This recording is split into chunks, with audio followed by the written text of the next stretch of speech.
All right, now let's go to the other member of the dynamic duo. Former border agent Jose Compean is joining us now. If you're seeing him on the television, he's holding a phone. He's not like, hey, Mom, I'm on TV.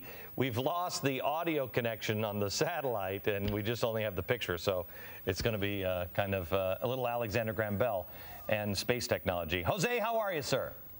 Wonderful, Glenn. How are you?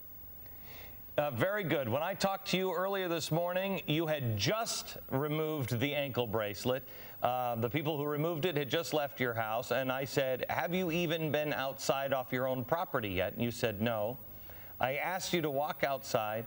You took the phone with you. The birds, I could hear them chirping. The birds were chirping, and you stood in the middle of the street.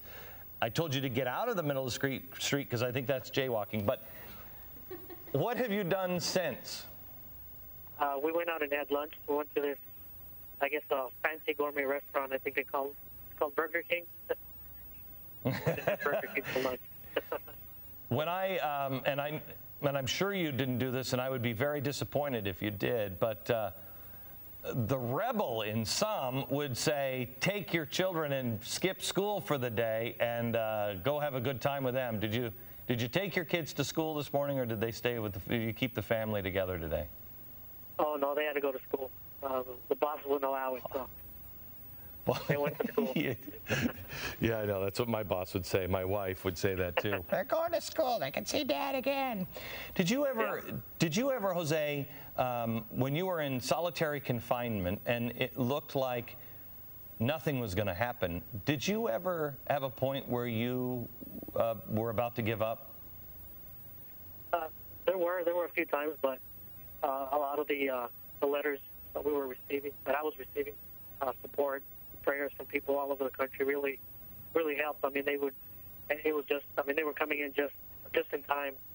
I mean, once when I first heard the news about the appeals court turning our case down, that really hit me hard. And had some letters, as a matter of fact, that came in that afternoon, and I hadn't even read them. And I started reading them, and those really helped. A lot of prayers from people really helped me. Did you, how can I phrase this? I want to be careful on the conditions of your parole, which, by the way, Gresh, I don't even know. How odd is this for all these conditions where you can't talk? Your sentence has been commuted. Then you couldn't talk to the press. Now you can talk to the press, but only a little bit to the press. Does your attorney say, Jose, when you can actually speak like a normal American again? I guess we just have to wait and see what happens with the Supreme Court, because our case is still pending. So we're still waiting and see what's going to happen with that. And the Supreme Court, you're trying to overturn everything, so this is erased from your record. Right. Okay. We wish you luck, and we will talk to you again. Hopefully we can talk to you on the radio show next week as well. Welcome home, and job well done. One last thing, Glenn, if I could. Sure. I want to thank you. I'd like to thank you for all of the help and support you gave my family. I mean, it really means a lot.